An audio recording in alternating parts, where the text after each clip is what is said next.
Terima kasih buat tim penyembahan. Boleh kita beri tepuk tangan Bapak Ibu Saudara?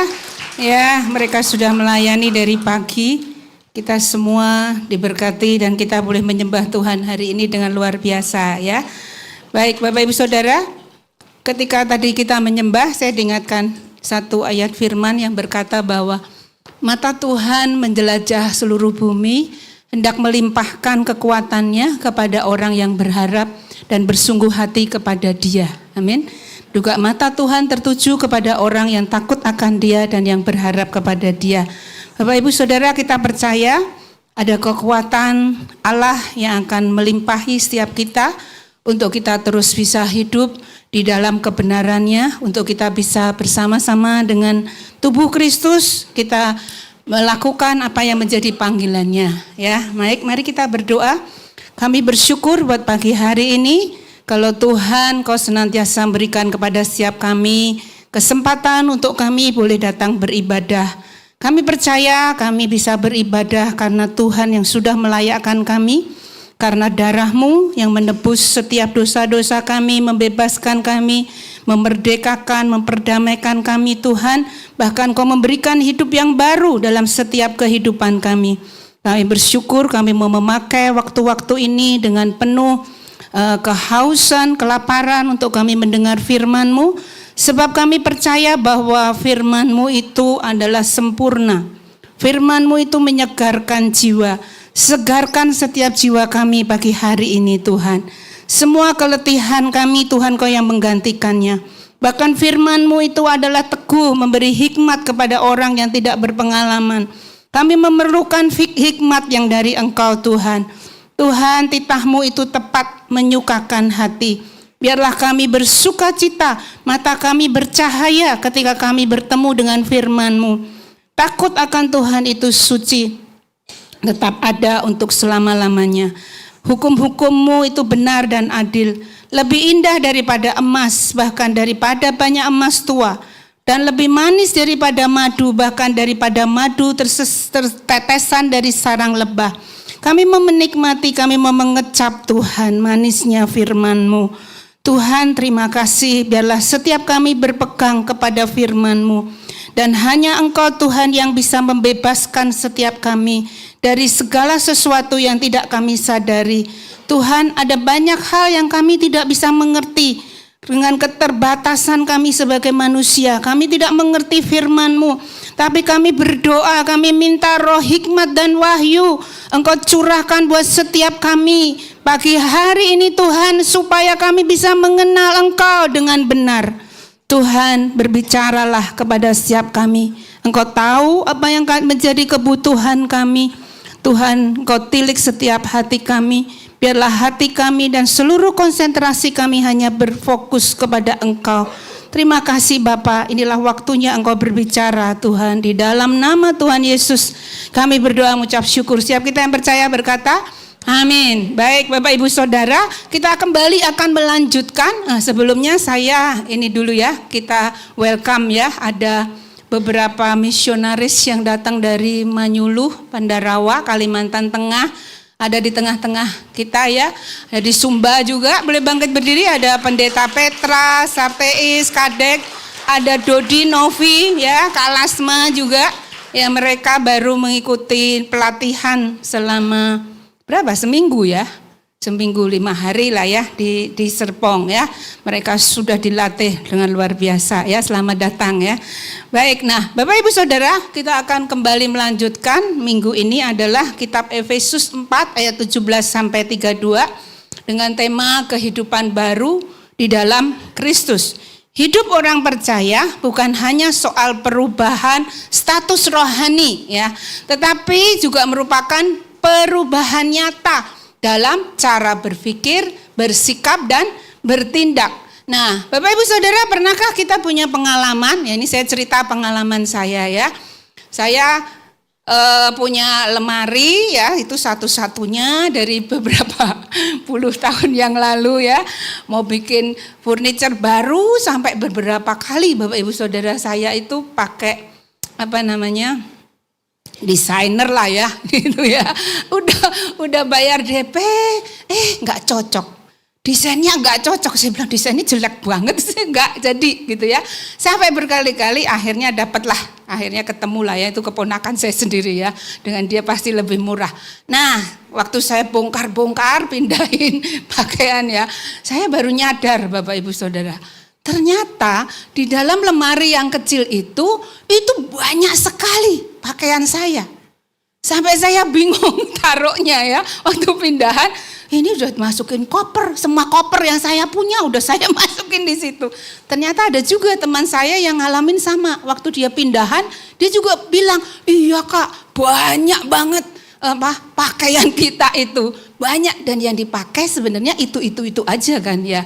Nah, kemudian ketika saya sortir Bapak Ibu Saudara ya, saya lihat, wah ini bagus ini dulu ini cocok banget nih buat saya gitu ya. Ini kayaknya dulu jadi pakaian favorit saya. Sekarang kenapa ya tidak cocok lagi? Karena apa? Karena sudah kekecilan. Ya. Jadi saya bilang, waduh ini dulu bagus banget. Kenapa sekarang kok kecil gitu ya? Ada juga yang mungkin modelnya juga sudah tidak cocok. Kita berkatakan, itu kita tahu bahwa itu sebenarnya sudah tidak cocok lagi, sudah tidak pantas lagi. Tetapi apa yang ada di dalam pikiran kita? Saya berkata, aduh sayang udah simpen dulu deh. Nanti siapa tahu bisa muat lagi gitu ya. Siapa tahu ya kan kita mau diet ya Bu Lia ya. Kita mau mengecilkan badan ya. Emang susah Bapak Ibu Saudara buat kami yang berperawakan mudah gemuk ya. Emang dari keturunannya itu sehat, oh ya sehat kata Ibu Lia. Ya, katanya minum air aja jadi daging. Lah, ya jangan ya. Saya juga bingung, kakak ipar saya itu makan tengah malam gak gemuk-gemuk. Saya sudah makan jam 5 paling sore tambah aja gemuk ya. Oke, bukan itu. Nah, saya berkata, sayang masih bagus. Siapa tahu nih bisa dipakai lagi. Simpen lah ya, disimpan. Bertahun-tahun juga tetap aja di situ, Bapak Ibu Saudara. Jadi kenapa? Karena kita tidak berani, saya tidak berani melepaskan itu. Karena saya anggap, wah ini bagus dulu tak pakai, bagus banget gitu ya. Banyak orang memujinya gitu kan. Nah inilah gambaran kerohanian kita, hidup kerohanian kita. Ya, Bapak Ibu Saudara, ada pakaian lama di dalam diri kita. Yaitu apa? Bagian lama bicara tentang kebiasaan-kebiasaan lama kita, cara kita berbicara, cara kita bertindak, pola pikir lama kita ya. Dulu mungkin kita anggap bahwa itu wajar, itu cocok buat kita gitu ya. Tetapi sekarang sebagai orang yang sudah ditebus oleh darahnya, orang-orang percaya yang di dalam Kristus, pakaian itu sebenarnya sudah gak cocok lagi. Ya, jadi jangan dipakai lagi, sudah kasih orang lain lagi aja ya. Nanti Bapak Ibu Saudara pulang cek ya di lemarinya. Kalau ada tumpukan baju yang sudah tidak dipakai lagi, segera kasih, kita kirim ke daerah misi ya. Oke, siap menyuluh Pendarawa Sumba, siap terima ya. Demikianlah Paulus di dalam Efesus 4, Paulus berbicara, dia sedang berbicara kepada jemaat Efesus tentang hal yang serupa. Bukan bicara tentang pakaian jasmani, tetapi Rasul Paulus sedang berbicara tentang pakaian rohani, yaitu apa? Cara kita hidup.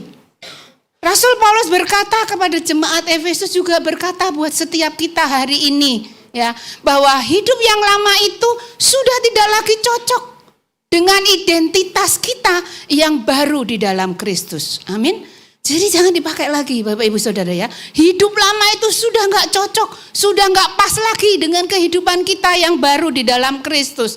Katakan kanan kirinya, udah gak cocok lagi, jangan dipakai lagi gitu ya. Buang itu semua ya Bapak Ibu Saudara.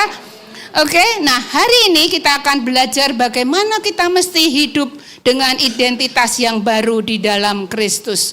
Mari kita baca Efesus 4 ayat 17 sampai 19. 1, 2, 3. Sebab itu kukatakan dan kutegaskan ini kepadamu di dalam Tuhan, jangan hidup lagi sama seperti orang-orang yang tidak mengenal Allah, dengan pikirannya yang sia-sia dan pengertiannya yang gelap, jauh dari hidup persekutuan dengan Allah, karena kebodohan yang ada di dalam mereka, dan karena kedegilan hati mereka, perasaan mereka telah tumpul sehingga mereka menyerahkan diri kepada hawa nafsu dan mengerjakan dengan serakah segala macam kecemaran. Ya, Rasul Paulus di sini berkata, inilah yang kukatakan dan kutegaskan di dalam Tuhan. Apa artinya ini? Rasul Paulus dia sedang memberikan bukan nasihat biasa, tetapi dia sedang memberikan peringatan rohani, dan itu di dalam otoritas Allah. Dikatakan di dalam nama Tuhan. Kukatakan dan kutegaskan. Sesuatu yang ditegaskan berarti sesuatu yang sangat penting, dan itu bukan hanya sekedar himbauan, tetapi ini adalah satu peringatan rohani. Kenapa Rasul Paulus memberikan ini? Karena pada realitanya, Bapak Ibu Saudara, banyak orang Kristen yang telah percaya, termasuk jemaat-jemaat Efesus ya. Mereka telah percaya, tetapi namun mereka masih terperangkap di dalam pola hidup yang lama. Ya, boleh slide selanjutnya. Jadi iman itu menuntut perubahan yang radikal. Status kita percaya, tetapi dalam realitanya kita masih suka pakai pola hidup yang lama. Padahal sesungguhnya iman sejati selalu menghasilkan transformasi hidup. Apa maksudnya? Iman yang sejati itu akan membawa kita, akan diubahkan dari hari ke hari. Kita dikuduskan, kita terus menerus mengalami perubahan, pembaharuan di dalam Kristus sampai kita mencapai keserupaan dengan Dia. Jadi iman sejati bukan hanya pengakuan di bibir atau emosi sesaat. Nah, Paulus menggambarkan ciri-ciri kehidupan orang-orang yang tidak mengenal Allah. Balik ke slide sebelumnya, yaitu apa? Yang pertama adalah pikirannya sia-sia. Apa yang dimaksud dengan pikiran sia-sia? Pikiran sia-sia adalah cara berpikir yang tidak memiliki tujuan ilahi. Ketika pikiran kita tidak memiliki tujuan ilahi, itu adalah pikiran sia-sia. Dan biasanya fokusnya kepada diri sendiri. Ya, saya tadi pagi cerita, pagi-pagi Bapak Ibu Saudara ketika saya lihat lagi bahan materi khotbah ini, saya mau penuhi baterainya ya, saya cas. Memang baterai saya chargernya itu bolak-balik, saya udah bilang bagian IT, kayaknya ini bermasalah. Tapi masih bisa ngecas, tiba-tiba nggak bisa ngecas sama sekali. Ya, baterainya sih masih 75, tapi saya juga sempat was-was. Kemudian timbul pikiran sia-sia. Pikiran sia-sia apa? Aduh, nanti kalau mati nggak bisa khotbah gimana ya? Lalu, ya, akhirnya saya coba cari cara. Sempat panik, ada kepanikan. Itu termasuk salah satu contoh pikiran sia-sia. Kemudian pengertian gelap. Apa yang dimaksud dengan pengertian gelap? Yaitu ketidakmampuan membedakan baik dan jahat.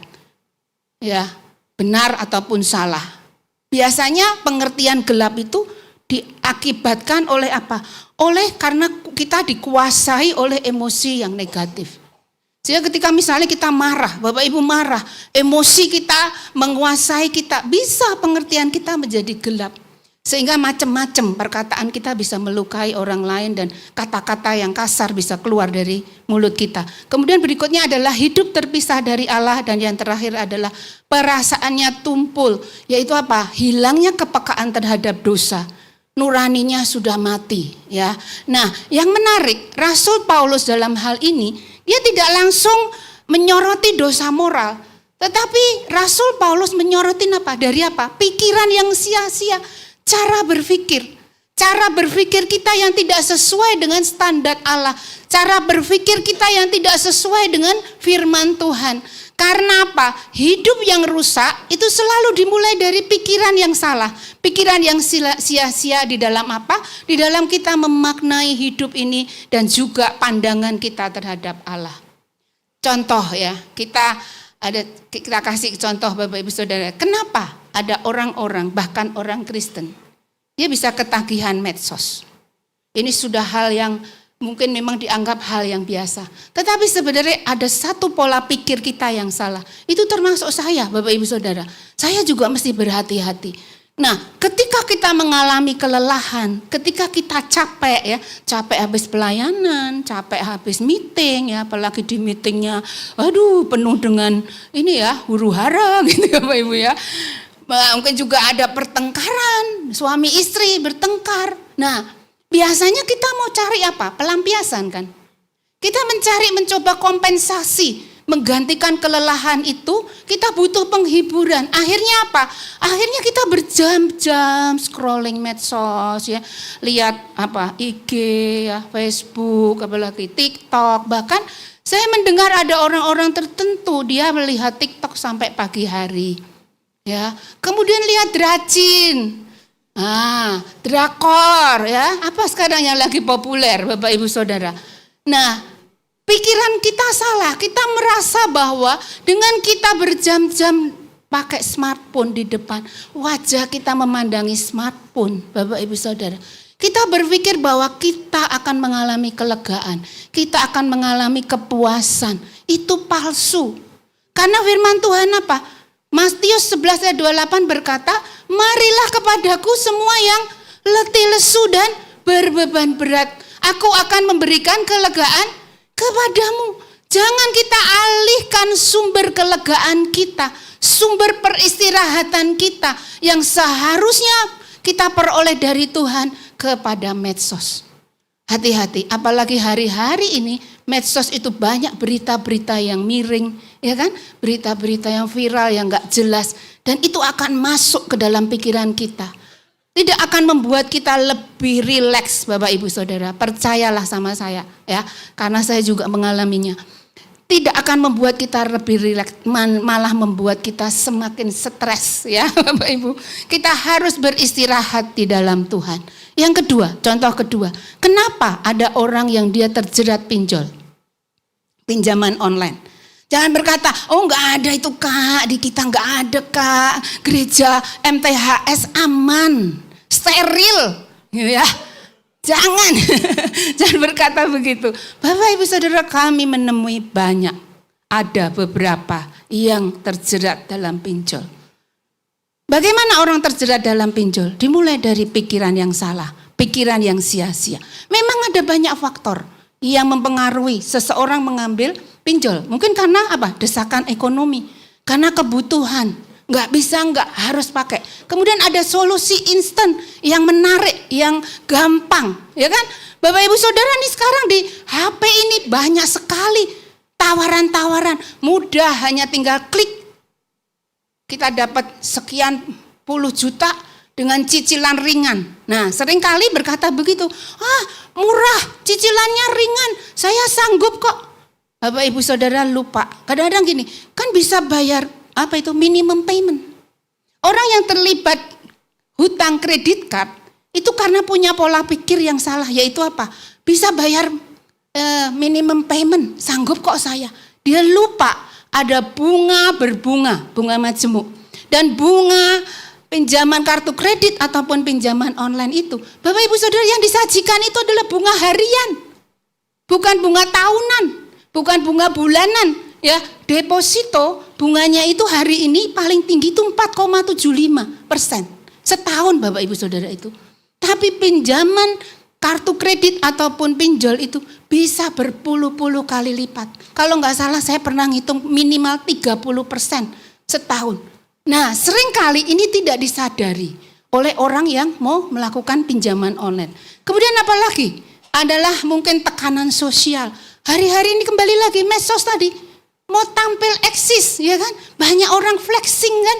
Akhirnya ya sudahlah, konsumerisme, melakukan pinjaman online. Ada juga yang karena pengelolaannya yang tidak benar. Tidak mencatat, tidak membedakan kebutuhan dan keinginan. Dalam hal ini kita belajar apa Bapak Ibu Saudara? Pikiran yang sia-sia membuat kita percaya bahwa utang itu adalah jalan keluar yang tercepat. Padahal sebenarnya utang itu menjerat, mencekik. Ya, bahkan ada orang yang gali lubang tutup lubang.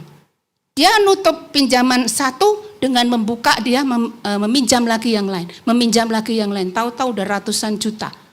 Itu ada Bapak Ibu Saudara. Ini realita yang terjadi, dan gereja tidak maksudnya tidak steril dalam hal ini. Mari kita berhati-hati. Jangan kita mencari solusi yang instan, tapi carilah pertolongan dari Allah ya. Nah, ketika Allah tidak lagi menjadi pusat di dalam kehidupan kita, Bapak Ibu Saudara, dosa tidak lagi terasa berat. Dosa itu wajar, apalagi normalisasi kan sekarang ya. dunia postmodern. Kita ini masuk dunia postmodern.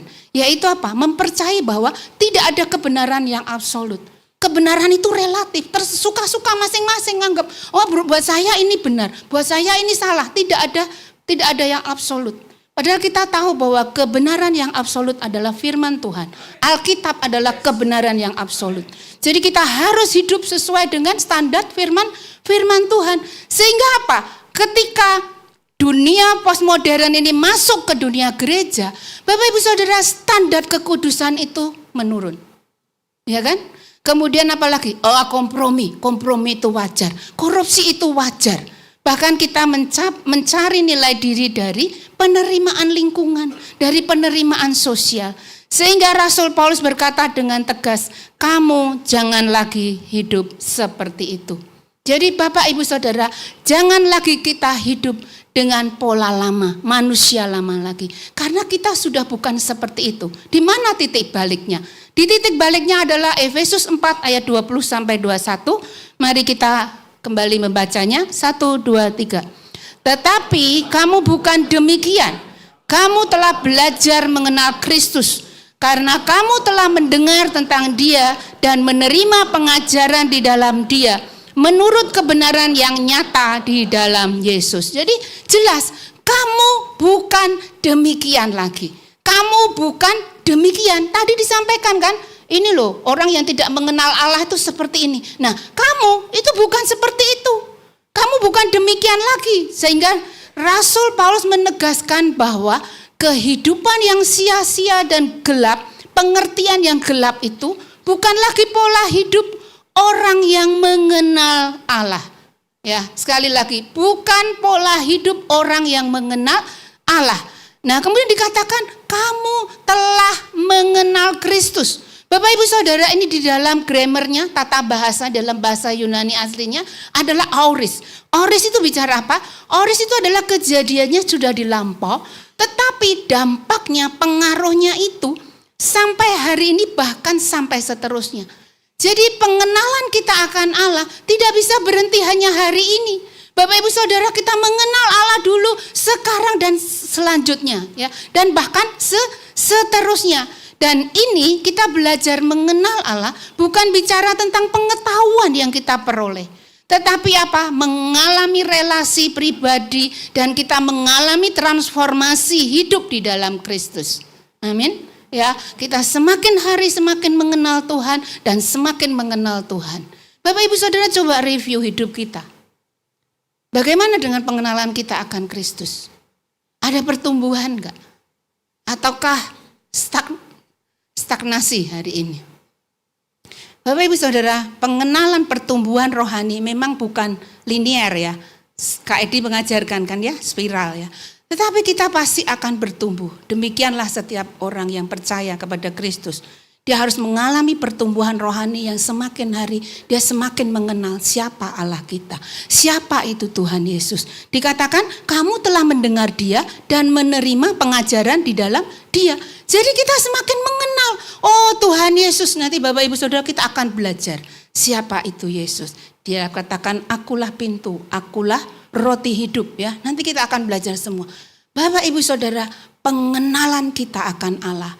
Pengenalan kita akan siapa Tuhan buat hidup kita. Apa yang sudah dilakukan Kristus bagi kehidupan kita. Itu harusnya semakin hari semakin kita mengerti dan kita mengalaminya. Ya, tidak bukan hanya secara kognitif. Bukan hanya pengetahuan firman yang kita ketahui. Tetapi apakah firman itu hidup di dalam kita. Dan kita menghidupinya setiap hari. Sehingga hidup kita semakin hari semakin diubahkan. Efesus 4, 20-21 menegaskan bahwa mengenal Kristus berarti hidup di dalam kebenarannya dan meninggalkan pola hidup lama yang tidak sesuai dengan Kristus. Ya, Bapak Ibu Saudara, bagaimana mekanisme pembaharuan rohani? Di dalam ayat Efesus 4 ayat 22-24 dikatakan, yang pertama adalah kita harus menanggalkan manusia lama, melepaskan manusia lama yang menemui kebinasaannya oleh nafsu yang menyesatkan. Seperti saya berikan di pendahuluan tadi, jadi baju yang sudah tidak cocok, Yang sudah tidak pas jangan dipakai lagi. Jangan disayang-sayang. Tapi lepas itu. Tinggalkan, menanggalkan pakaian yang lama, menanggalkan manusia yang lama, ya. Kemudian yang kedua adalah diperbaharui, yaitu transformasi. Kita mengalami transformasi di dalam roh dan pikiran, yaitu apa? Proses pembaharuan di dalam batin kita, yaitu manusia rohaniah kita, itu secara terus-menerus. Pembaharuan itu tidak bisa hanya sekali waktu kita percaya Yesus, tidak. Setiap hari Bapak Ibu Saudara, dan itu berjalan terus-menerus. Ya, setiap hari dan terus-menerus. Dari mana kita dapat pembaharuan roh dan pikiran? Tidak ada cara lain selain kita merenungkan firman Tuhan siang dan malam. Ketika kita berjumpa dengan firman Tuhan, ketika kita bersekutu dengan Tuhan, Bapak Ibu Saudara, kita dibaharui dari hari ke sehari, dan itu terus menerus. Kemudian yang berikutnya apa? Mengenakan manusia baru. Kita harus mengenakan pakaian yang baru, ya. Manusia baru yang telah diciptakan oleh menurut kehendak Allah. Jadi Bapak Ibu Saudara, manusia baru itu diciptakan oleh kehendak Allah, bukan oleh kehendak manusia. Ya, nanti kita akan lihat lagi berikutnya, ya. Nah, saya berikan satu ilustrasi lagi, ya. Satu hari Bapak Ibu Saudara, saya mau berangkat kerja, udah mepet ya, biasa ya kalau kerja suka mepet gitu, ya. Nah, saya masuk mobil, saya lihat, tiba-tiba saya lihat, loh, bensinnya kok habis gitu, ya. Udah mendekati gitu. Wah, saya langsung panik, padahal sudah mepet, gak mungkin saya isi bensin dulu gitu, ya. Nah, Bapak Ibu Saudara, apa yang terjadi? Jadi saya ingat, oh iya, mobil saya habis dipakai kakak saya. Langsung saya telepon kakak saya. Saya bilang, kenapa kamu gak isi bensin? Saya bilang gitu. Marah-marah lah, ya, bukan dengan cara yang halus, enggak. Saya marah-marah gitu. Kenapa sih kamu gak isi bensin gini? Nah, kakak saya dengan segala macam alasan dia ngomong, wah, udah saya tutup. Kemudian saya banting pintu mobil, ya. Galak banget. Saya bilang, wah, galak sekali, ya. Bapak Ibu Saudara, setelah saya membanting pintu mobil, saya sadar, saya langsung, kenapa ya saya marah seperti ini? Sampai emosi gitu, ya. Kenapa saya lakukan ini gitu, ya. Ada suara di dalam hati saya berkata begini, kamu itu sebenarnya khawatir. Kamu itu takut kalau di tengah jalan macet, bensinnya habis, mogok, repot kan, ya. Tapi saya bersyukur Bapak Ibu Saudara, ya. Saya ini naik mobil itu kalau misalnya tiba-tiba ada paku, ya, itu ban tiba-tiba kempes, itu selalu pas di rumah. Itulah pertolongan Tuhan, ya. Tahu, ya, wanita kan susah. Gimana wanita mau ganti ban di tengah jalan, ya. Jadi selalu saya, akinya habis, tiba-tiba nggak bisa di starter, oh ternyata masih di rumah, jadi begitu. Nah ini seperti itu Bapak Ibu, karena saya nggak pernah mengalami hal itu, jadi ada kekhawatiran di dalam diri saya. Ntar kalau mogok gimana, nanti kalau susah gimana, nah bla bla bla segala macam alasan.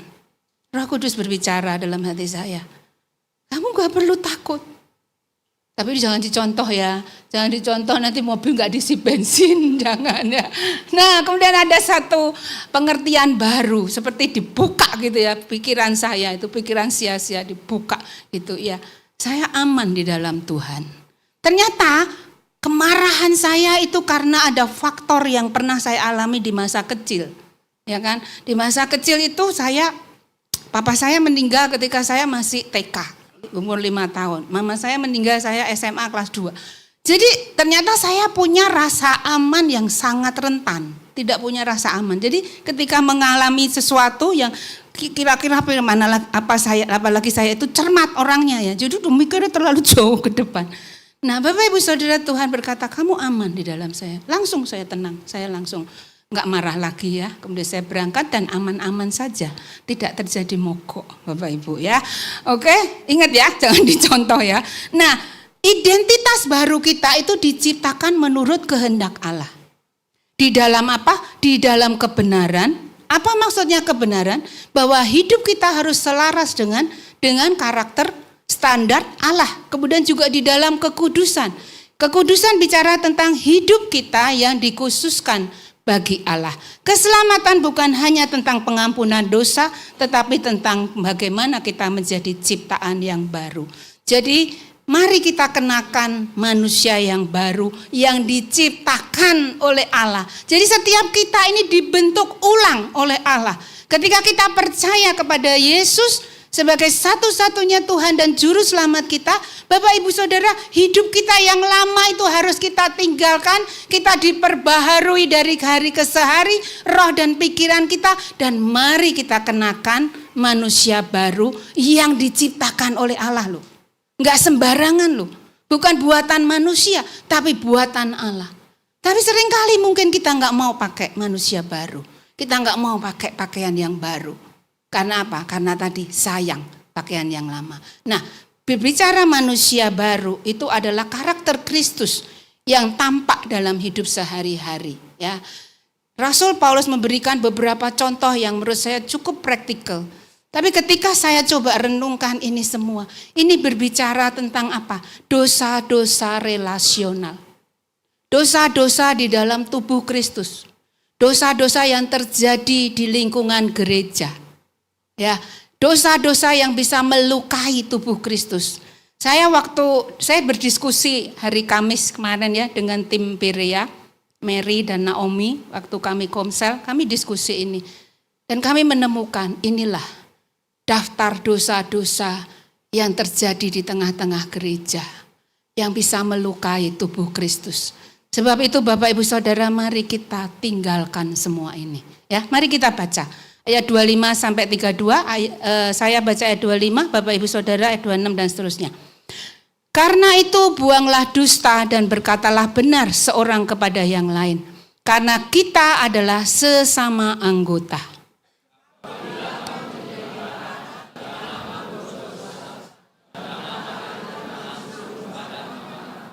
Dan janganlah beri kesempatan kepada iblis.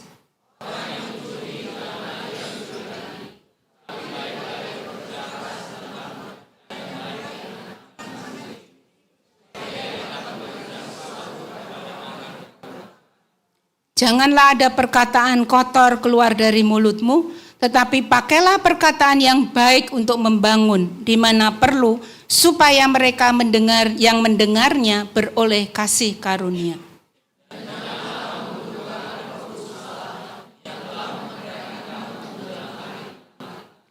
Segala kepahitan, kegeraman, kemarahan, pertikaian, dan fitnah hendaklah dibuang dari antara kamu. Demikian pula segala kejahatan.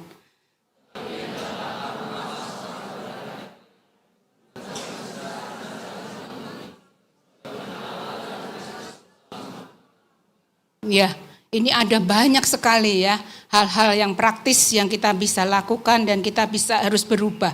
Yang pertama adalah kita harus mengalami perubahan, transformasi di dalam perkataan. Ayat 25 dan 29, buanglah dusta.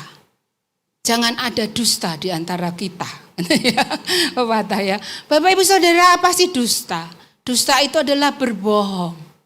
Gampang sekali kan mulut kita itu untuk mengucapkan kata-kata bohong. Berbohong dan ujung-ujungnya apa? Kita berbohong itu pasti demi kepentingan diri sendiri. Kadang ada orang-orang tertentu dia yang membuat alasan, berbagai macam alasan. Dia berbohong, dia manipulasi, bahkan dengan alasan-alasan hal-hal yang rohani. Bapak Ibu Saudara, sebenarnya bukan untuk kepentingan orang lain, tapi untuk kepentingan diri sendiri. Nah, ini berbahaya. Ketika kita berbohong, bagaimana kaitan dengan dosa bohong itu melukai tubuh Kristus? Bapak Ibu Saudara, ketika kita berbohong dan itu diketahui oleh tubuh Kristus, Bapak Ibu Saudara, pasti tubuh Kristus ini akan terluka. Pasti dia, loh kok dia bohongin saya sih? Bapak Ibu Saudara, emang enak dibohongin? Enggak enak ya. Jangan mau dibohongin dan jangan kita juga berbohong. Kemudian apa? Yang sekarang manusia baru adalah berkata benar. Jujur. Karena apa? Kita adalah sesama anggota tubuh Kristus. Kenapa orang berbohong? Karena seringkali di dalam pikirannya yang sia-sia, apa kata orang? Apa pandangan orang? kalau saya lakukan ini, itu ya. Lebih takut kepada penilaian manusia daripada penilaian Allah. Marilah kita berkata jujur, berkata benar, apa adanya. Ketika kita ngomong jujur, Bapak Ibu saya baru belum lama saya lakukan rekonsiliasi ya dengan salah satu pemimpin.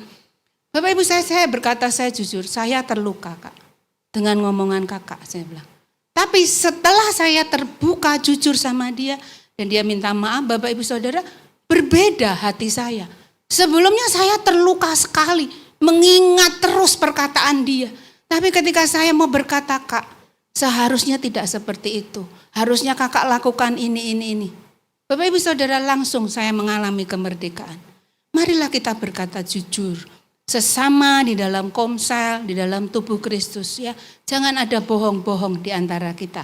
Kemudian perkataan kotor, kata-kata yang merusak. Bapak Ibu Saudara, kata-kata kotor itu belum tentu kata-kata yang kebun binatang Ragunan itu, bukan. Tapi ketika kita berkata, kata-kata kita tajam menusuk seperti pisau. Bapak Ibu Saudara, itu melukai hati kita. Hati-hati. Kadang-kadang ada kata-kata yang kasar ya. Dan ada lagi di dalam gereja. Bapak Ibu Saudara, ini terjadi. Adalah apa? Suka gibah. Tahu gibah? Gosip. Ya, gosip itu semakin digosok semakin sip. Tapi Bapak Ibu Saudara, ketika kita mendengar tentang seseorang, hal yang kurang baik terhadap seseorang, janganlah kita membicarakannya kepada orang lain. Datangi orang itu.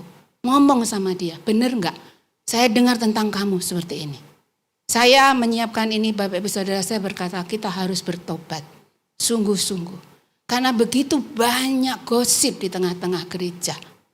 Dan gampang sekali orang terpancing untuk menyambut gosip itu. Ya kan?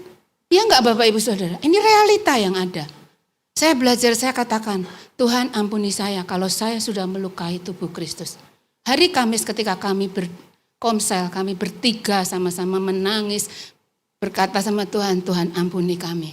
Kami sudah melakukan dosa-dosa yang melukai tubuh Kristus. Bapak Ibu Saudara, marilah kita berikan perkataan yang baik. Perkataan yang membangun, perkataan yang mendatangkan kasih karunia. Kemudian juga tentang sikap hati dan emosi. Tentang kemarahan.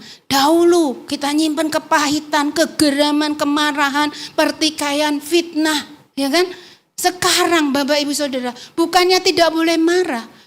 Ketika kita melihat saudara kita, teman sekomsel kita, dia tidak hidup lagi sesuai dengan standar Allah, kita harus marah. Kita tidak boleh membiarkannya. Tapi marah karena apa? Karena dosa. Tapi bukan marah karena kita terluka. Dikatakan bahwa jangan itu membuat dosa. Jangan berbuat dosa. Apa yang dimaksud marah yang berbuat dosa? Bapak Ibu Saudara, kita harus memastikan bahwa amarah kita ini bebas dari harga diri yang terluka. Karena dendam, karena niat jahat, permusuhan. Ya, harus bukan dari itu. Tadi itu Tuhan Yesus marah ketika bait suci dipakai untuk perdagangan. Ya, dia memporak-porandakannya. Tetapi bukan karena hatinya. Ya, kembali lagi. Ketika kita marah karena hati kita terluka, itu kita berbuat dosa. Kemudian janganlah matahari terbenam sebelum kamu reda amarahmu. Bukan bicara tentang, oke Tuhan firman-Mu berkatakan Tuhan, aku boleh marah sampai sebelum matahari terbenam. Lah iya kalau di Indonesia. Kalau yang di luar negeri Bapak Ibu Saudara, yang summer ya Kak ya. Summer itu siangnya itu bisa sampai jam 10 ya, jam 10, jam 12 gitu. Nah, bukan bicara tentang itu Bapak Ibu Saudara, itu bicara tentang jangan memelihara amarah. Dan janganlah beri kesempatan kepada iblis, karena iblis suka menyusup di dalam hal ini. Dia ambil keuntungan, dia ambil kesempatan. Supaya apa? Supaya dia menyebarkan kebencian di dalam diri kita, yang memprovokasi kita. Sehingga apa? Bapak Ibu Saudara, ketika kita marah, pasti ketika marah yang karena luka, itu keluarnya kata-kata yang melukai orang lain. Gak mungkin kan kita marah karena terluka ngomong kita manis. Nggak mungkin, pasti kata-katanya melukai. Oke? Kemudian yang berikutnya tentang pekerjaan. Dahulu yang kamu mencuri, mengambil hak orang, sekarang kamu harus bekerja keras dan memberi. Jadi bukan sekedar ini tadi Bapak Ibu, kamu kalau dulu mencuri, mengambil hak orang lain, kamu sekarang udah nggak usah mencuri. Tapi tidak, manusia baru adalah dia bekerja keras dan bahkan memberi. Contohnya siapa? Contohnya adalah Sakeus. Sakeus ketika dia bertobat, apa yang dia lakukan? Dia berkata kepada Tuhan, saya akan memberi setengah dari harta saya kepada orang miskin. Dan saya akan mengembalikan 4 kali lipat bagi orang yang pernah dia peras. Bapak Ibu Saudara, tujuan kita bekerja bukan hanya untuk diri kita sendiri. Melainkan supaya dapat membagikan sesuatu kepada orang yang berkekurangan. Marilah kita menjadi orang-orang yang murah hati. Ya, lewat apa? Lewat hal-hal yang kecil Bapak Ibu Saudara. Tidak perlu hal-hal yang besar, hal-hal yang kecil. Mulailah dari hal kecil, nanti meningkat sampai hal yang besar. Ya. Kemudian yang berikutnya yang terakhir adalah relasi dalam kasih. Dahulu kita mendukakan Roh Kudus. Apa sih yang dimaksud dengan mendukakan Roh Kudus? Bapak Ibu Saudara, ketika tubuh Kristus, dia punya sikap permusuhan. Itu sedang kita mendukakan Roh Kudus. Ketika kita punya relasi yang tidak baik dengan sesama anggota tubuh Kristus, Bapak Ibu Saudara, itu mendukakan Roh Kudus. Saya sedih sekali ketika mendalami firman ini, saya katakan, Tuhan, ampuni kalau saya sudah mendukakan Engkau Allah Roh Kudus. Lewat apa? Lewat perkataan saya, lewat tindakan saya, lewat hidup saya sehari-hari. Ya, sekarang marilah kita ramah, penuh kasih mesra dan saling mengampuni. Bagaimana kita mengampuni? Karena Kristus telah terlebih dahulu mengampuni kita. Boleh naik ke atas. Bapak Ibu Saudara, Injil bukan memanggil kita untuk memperbaiki diri, tetapi memanggil kita untuk menanggalkan manusia lama. Bukan menciptakan hidup baru dari usaha kita, tetapi menerima hidup baru di dalam Kristus dan menjalaninya bersama dengan Kristus setiap hari.